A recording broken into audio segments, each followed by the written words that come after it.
Hello viewers, आप लोगों ने अक्सर नोट किया होगा कि सर्दियों के अंदर अक्सर काफ़ी सारे मरीज़ होते हैं जिनको अस्थमा का शिकायत होती है, उनको दमा होता है।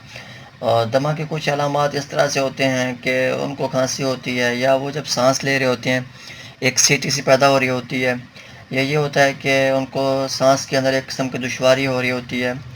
दोस्तों, ये जो दमा है ये सीजनल भी हो सकता है, या ये भी हो सकता है कि उस मरीज़ को पहले काफ़ी अरसे से हो। दोस्तों, ये जो इन्हेलर है हम ये इस्तेमाल करते हैं, इसका जो मकसद है ये है कि हमारी ब्रोंक्यूल्स को वो जो तंग हुई होती हैं, या उनमें एक सांस की दुश्वारी हो रही होती है, या बाज़ अवत ये भी होता है कि उनके अंदर पस पड़ जाता है, या ये भी हो सकता है कि उनके अंदर बलगम वगैरह हो।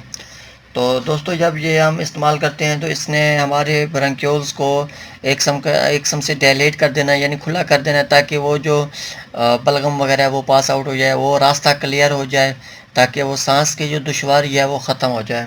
दोस्तों, बेहतर यही है कि आपको जब ज़रूरत हो तब ही इसको इस्तेमाल करें।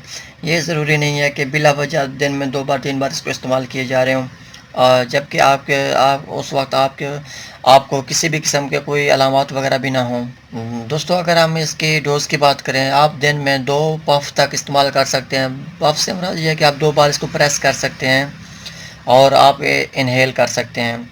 आप एक पफ लें, फिर कम से कम 30 सेकंड तक इंतज़ार करें, उसके बाद दूसरा पफ लें।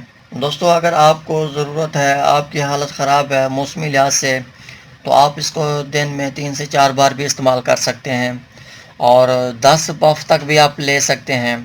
लेकिन उस वक्त आपकी हालत ज़्यादा ख़राब होगी। बेहतर है आप उस वक्त किसी भी स्पेशलिस्ट से रब्ता करके एक मुकम्मल इलाज करवाएं। दोस्तों, अगर शदीद किस्म का अस्थमा हो तो आप इसको न्यूबुलाइज के तौर पे भी इसको इस्तेमाल कर सकते हैं। दोस्तों, आप इसको स्पेसर के ज़रिए से भी इसको इस्तेमाल कर सकते हैं। उसका फ़ायदा ये होगा कि एक एग्जैक्ट डोज़ पहुंच जाएगी आपके जिस्म के अंदर, और आपके जो भी अलामात हैं तकलीफ़ के अंदर हैं वो दूर हो जाएंगी।